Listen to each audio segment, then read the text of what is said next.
Hey, Greg here, founder of www.wrestling-divas.web.com, your source for highlighting the most beautiful and deadly competitors in professional wrestling.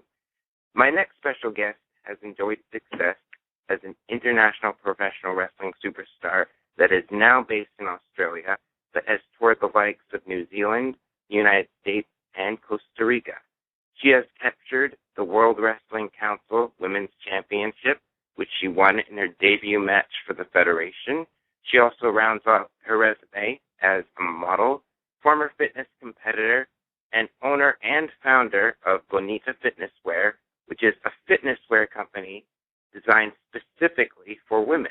So I'd like to welcome my next special guest, the scene queen of Aussie wrestling, Sara Jay. Hi, Sarah. How are you? Hi, Greg. How are you? Thanks for having me on the show tonight. Oh, I'm totally honored. This is my first audio interview done by phone to be done through Australia. So thank you so much for taking the time to do this. I know it's not easy. No, you're welcome. I'm pleased to be a part of it. As just mentioned, you run and own, and you were the founder of Bonita Fitness Wear, which is an athletic wear company geared specifically towards women. And I've never personally heard of any professional wrestler start any, type of fitness wear company that's specifically for women, or even men in general. I've never heard of that. So what I would like to know is, where did your passion stem for that project, and what keeps you going, knowing that it's starting off small but continually growing day by day? Well, I've always been physically active, fit, healthy myself.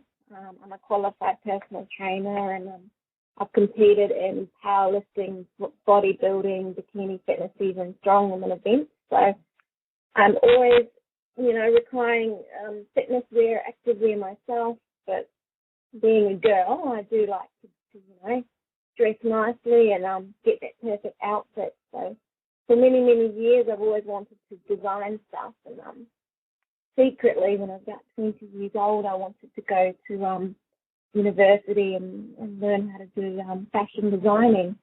But I couldn't afford to do it, and I was pursuing my wrestling dream. So I chose wrestling over that. But I got really inspired to start designing ideas when I was living in Chicago.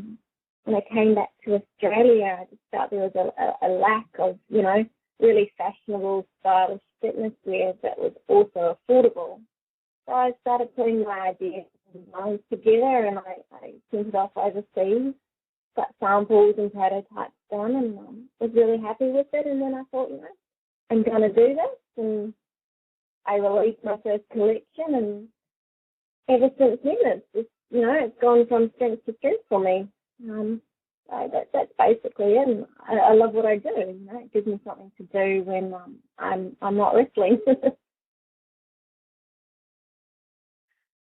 So you grew up very athletically.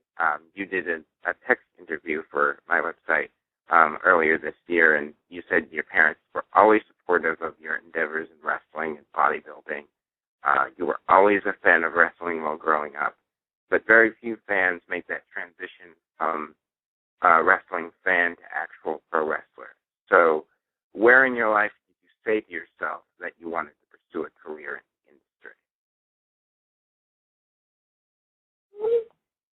I've always loved wrestling.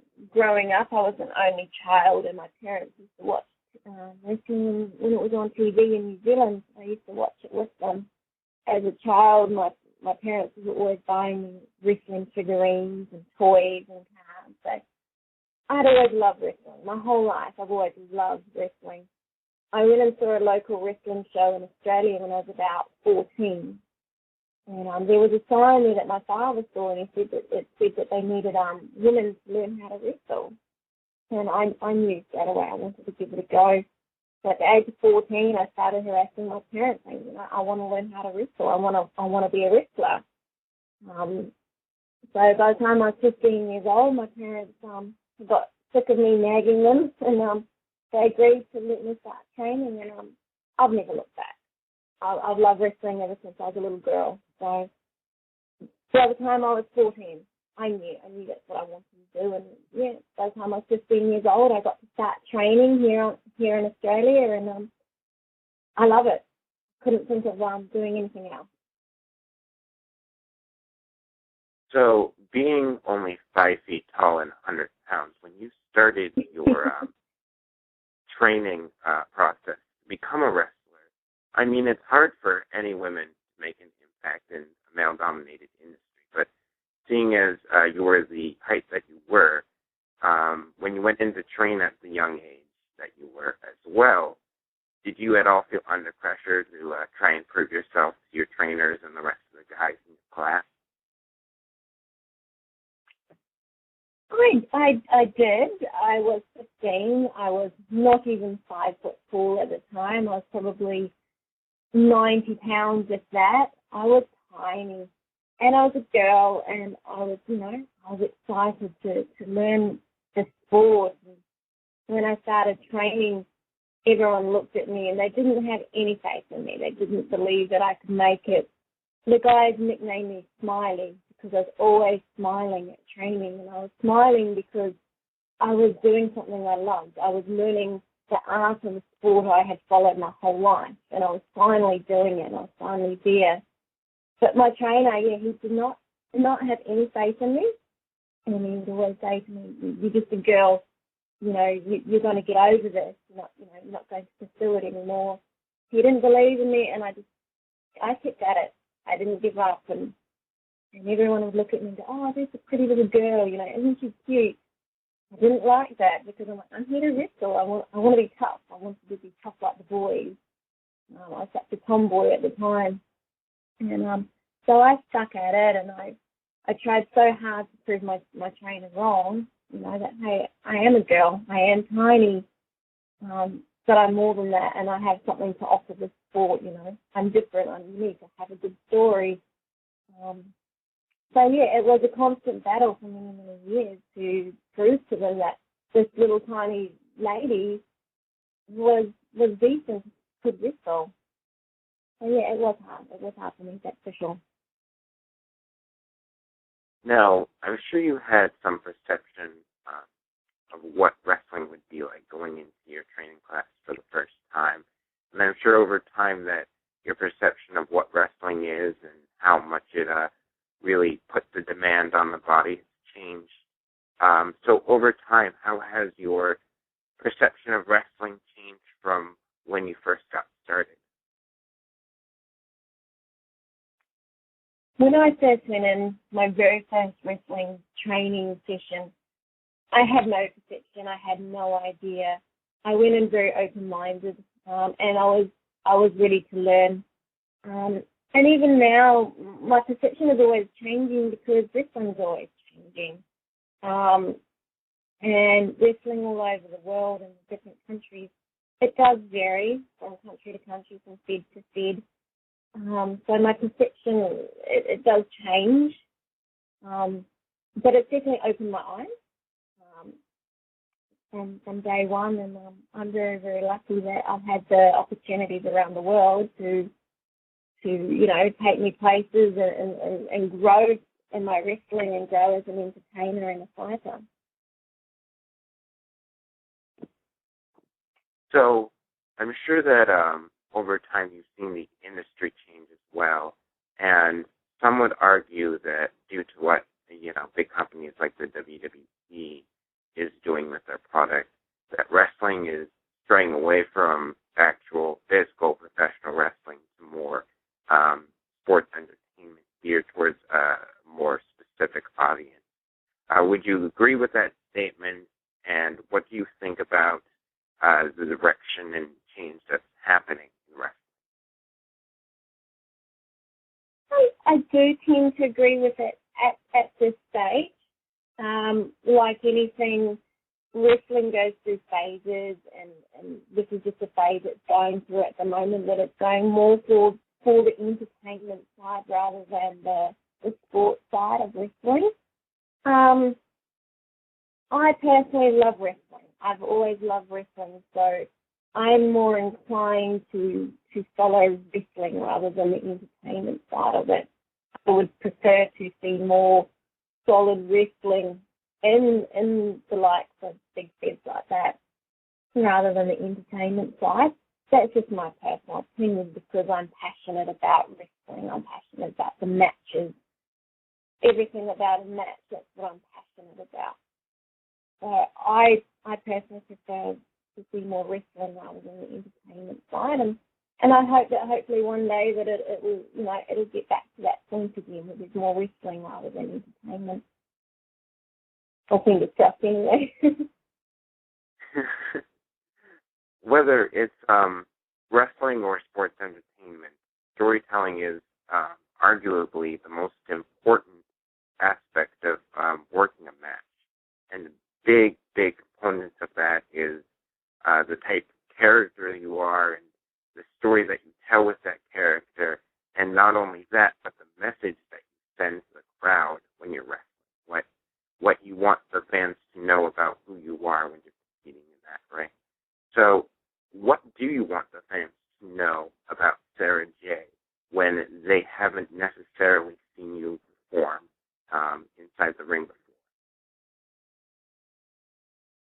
I want the wrestling fans to feel what I feel in the ring. So if I'm going out there and I want the crowd to love me and I'm the biggest baby face, I want them to feel that. I want them to know that. I want them to feel towards me, feel passion, and if I'm getting down, I want them to feel that,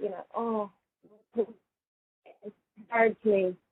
I want them to feel what I feel. So if I'm hurt, I want them to feel hurt for me. So feeling in the match is very, very important to me. And I do that through my demeanour, through my character, the way I portray myself in the ring. I want them to feel what I feel. I'm generally a heel, and so generally I try and make the crowd dislike me. And I want them to dislike me, so I'll do everything for them to feel that dislike towards me. So feeling is very, very important to me in the ring, and that, as I said, is portrayed through not only my wrestling, but my personality, my character, how I portray myself, speaking on the mic, interacting with the crowd. I do love to interact with the fans themselves throughout my match and make them feel involved. So one thing that it's very hard to do in wrestling is be original. It's very hard to make up your own move because the move that you do will stem from something else that's already been established, and it's very hard to keep track of what everyone's doing on the independent team, who's innovating what, and who's trademarking what move and what taunt, what signature little niche. So how do you approach trying to be original with what you physically do in the ring, not only move-wise to your opponents, but also the little things that come together with your character?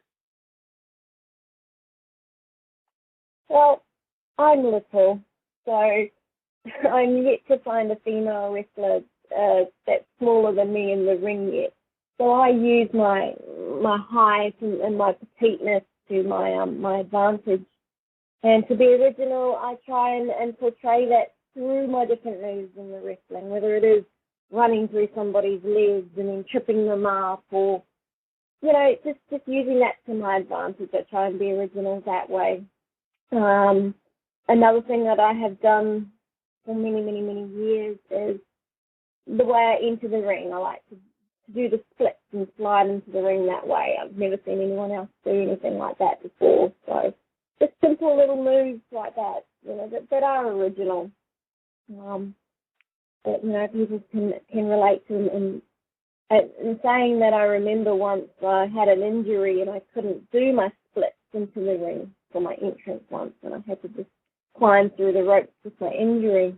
And then the next week, a fan said, on the website that they're very disappointed because Sara Jay didn't do her signature entrance into the ring. So these things are noticed. They do get noticed, and the fans expect that from you. And that's what makes it original, I believe. So one thing that's difficult about the wrestling industry is when you enter it, you're not only thrusted into what can be as far as the physical demand that it puts on your body, but you can also be thrusted into the business end as well, and the politics that play into that, and the emotional stress of dealing with said politics. So how do you approach yourself as far as the model of who you want to be outside of the ring to the fans and to everyone who's watching backstage who may know someone who may then get you farther as a result? I try and be professional in every aspect of my life in every area, so it doesn't clash. As I said to you earlier, I'm a very fit, healthy person, and I try and portray that wherever I go. And as you said, yeah, politics, everything comes into wrestling, but if you just try and be level-headed, you be level-headed about everything, and as I said, professional, look the part, know what to say, know how to act, and you'll get through it just fine. I just find that I'm naturally a quiet person, so I don't try and get too involved and rattle myself in any area of wrestling. But politics will always be there. There'll always be dramas, there'll be problems. And I suppose it goes with anything that you do in life, really, isn't it? So wrestling has definitely saved a lot of people's lives and destroyed a lot of people's lives, and I've talked to people personally who have been able to overcome personal problems due to their focus in wrestling and being devoted to that, and I've also heard of others who have known other people who have gone down a bad path and not really been able to resurface back to their former selves. So where does that whole going wrong aspect begin to come into play? Where do people begin to go down the wrong path in this industry?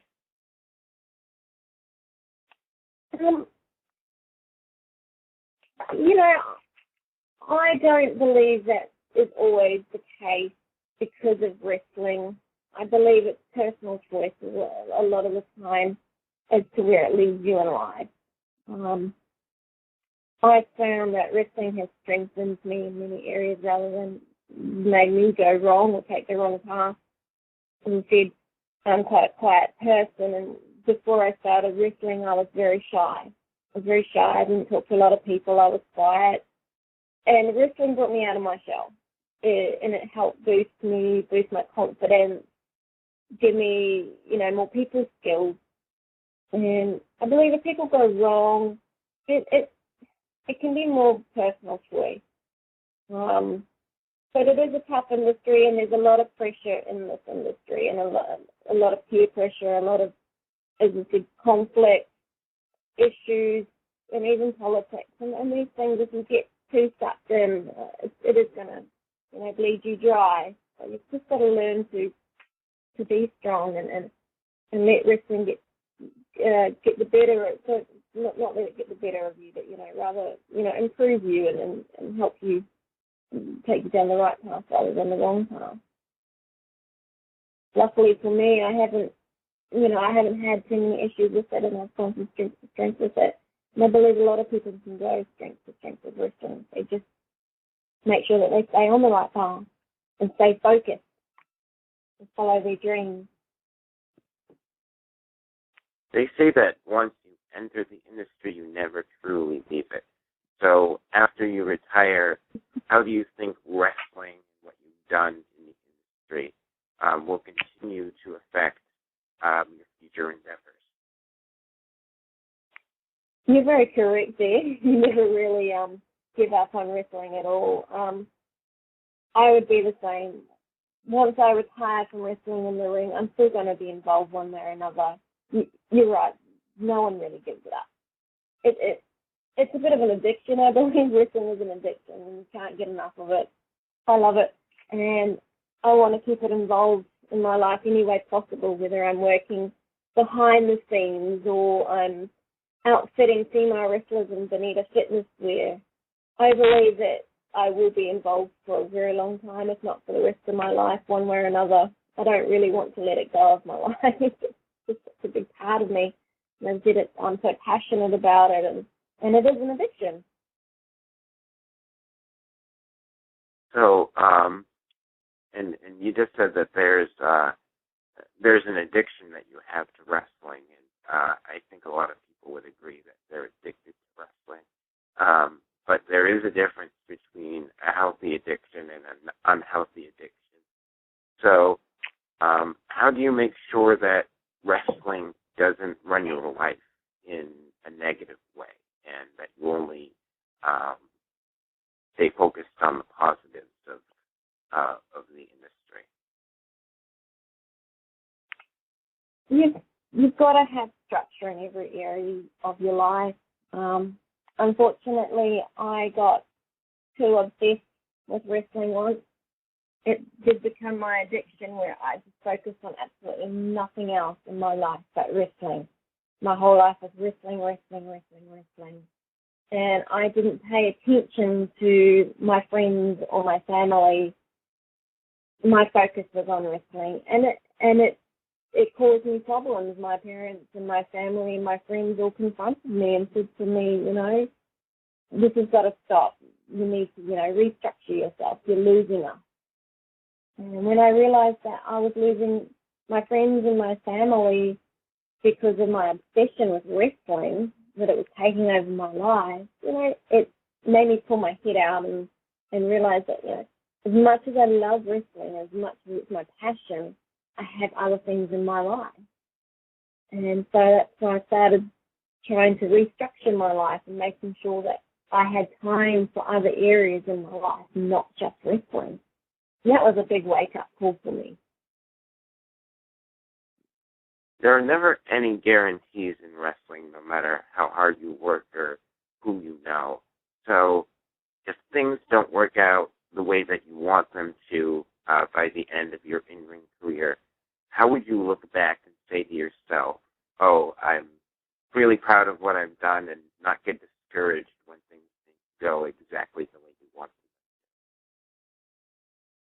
them? It's hard not to be discouraged. But I try and look back at everything I've achieved. I've followed my dreams. I've moved between 4 different countries chasing that dream. I have wrestled, in those 4 different countries and across different federations and won different title belts. I've met wonderful people. I've made friends for life out of it. So I just try and look at everything that I have achieved. And everything I have done in wrestling, I have done on my own merit. I've made sure I've done it on my own and achieved these things. So even if my ultimate goal, as you said, wrestling isn't guaranteed, if my ultimate goal isn't achieved, well, then I've done the best that I possibly can to make that dream come true. So I just have to look at the positive side of things and look at what I have achieved. And I believe I've achieved a lot already, so I'm pretty proud of that. So before we wrap up, I know that you have a number of ways fans or bookers can get in contact with you about inquiries regarding you, the wrestler, or you, the owner of Bonita Fitness Wear. So how can fans and bookers do that? How can they? Well, that's easy. I have my Bonita Fitness Wear Facebook page. I have set it up that you can message me personally on the Bonita Fitness Wear Facebook page, or you can email bonitafitnesswear@mail.com. There's also a Miss Sara Jay fan page on Facebook, and that is also set up with a message button, so you can personally message me there for bookings, and I'll get back to you as soon as possible. Well, thank you so much for your time, Sarah. It's not often that I interview someone who's had international success in wrestling. So I know it's not easy with the time difference between the two of us, and I really appreciate it. So thank you so much for your time, and I wish you the best of luck in the future. You're welcome, Green. It was great to be on the show with you tonight. Thank you so much. Thanks to everyone else for tuning in. Be sure to check out www.wrestling-news.com